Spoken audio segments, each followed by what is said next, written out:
Master నమస్కారం. Master ఎంఎన్సివివి నమస్కారం. Master దివ్య అమృతవాకుల భాగంగా ఈరోజు 202వ మననం చేసుకుందాం. మన సంస్థ సందేశములు, లక్ష్యములు, ఎంటీఏ యొక్క ప్రబోధములు ఈ రోజు నుండి అందరికీ అందునట్ల విరివిగా ప్రచారం చేయవలసింది. మాస్టర్ నమస్కారం. మాస్టర్ గారు ఈ వాక్కుని 27 డిసెంబర్ 1912లో వారు మనకి ఈ విషయాన్ని వివరించారు. అప్పటి వరకు అంటే అనగా సుమారు 2 సంవత్సరాల వరకు ఇది గుప్త యుగంగానే ఉన్నది. ఇది ఎవరికి తెలియద్దు.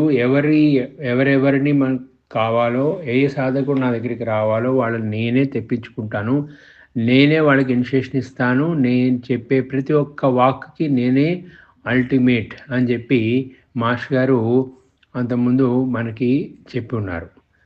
అయితే ఈ 1912 డిసెంబర్ 27న మాస్టర్ గారు ఏమన్నారంటే, ఇప్పుడు మనం చేయవలసినంత చేశాము, ఈ యోగం ఇంకా బహిరంగ పడవలసినది. అంటే బయటకి వెళ్ళి మన సంస్థ సందేశాలు, మన లక్ష్యాలు అవన్నీ విరివిగా అంతా ప్రచారం చేయండి.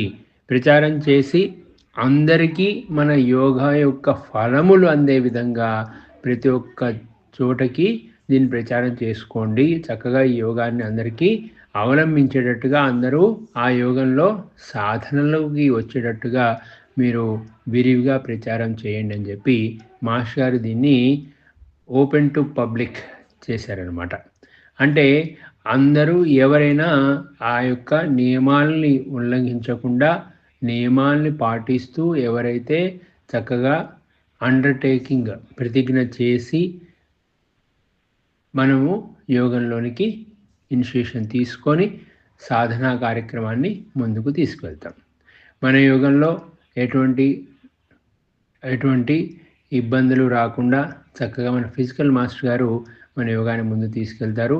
కాబట్టి వీలైనంత వరకు ఎక్కువ మందిని మనం ఇందులో రిక్రూట్ చేసుకొని చక్కగా మన యోగ ఫలములు, యోగ నుండి వచ్చే లక్ష్యాన్ని స్వీకరించడానికి వచ్చే రకరకాల ఛాలెంజెస్ని మనం ఎదుర్కొంటూ మనం అల్టిమేట్ లక్ష్యమైనటువంటి అమృత ఫలాన్ని మనం అందిపుచ్చుకోవడానికి, దాని ద్వారా బ్రహ్మత్వాన్ని అందడానికి మనం తప్పకుండా ప్రయత్నం చేసి మనల్ని, మనతోటి ఉన్నవారిని, మన అటు 7 తరాలని, ఇటు 7 తరాలని అందరినీ ఉద్ధరించే యోగమైనటువంటి అద్భుతమైన యోగాన్ని మన మాస్టర్ గారు ఇచ్చారు మనకి. దాన్ని మన కర్తవ్యం కూడా నలుగురికి దాని గురించి చెప్పడం, ప్రచారం చేసుకోవడం, దాన్ని చక్కగా ఆ యోగ ఫలాన్ని అందరికీ అందించేటట్టుగా మన ఫిజికల్ మాస్టర్ గారి యొక్క అనుమతి తీసుకొని మనం ఈ కార్యక్రమాన్ని చక్కగా నిర్వర్తించుకుంటూ మన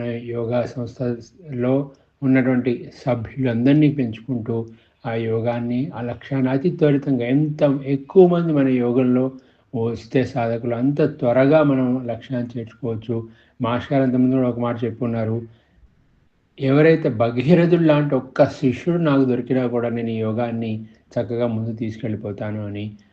అలా మనకి గంగిగోపాలు గరిడైన చాలు, కడవిడేమనేమి కరంపాలు అని చక్కగా సాధన చేసుకునే శిష్యులు అతి కొద్ది మంది ఉన్నా చాలు, వేల మంది శిష్యులు ఉండి సాధన లేకపోతే ఇబ్బందే మనకి.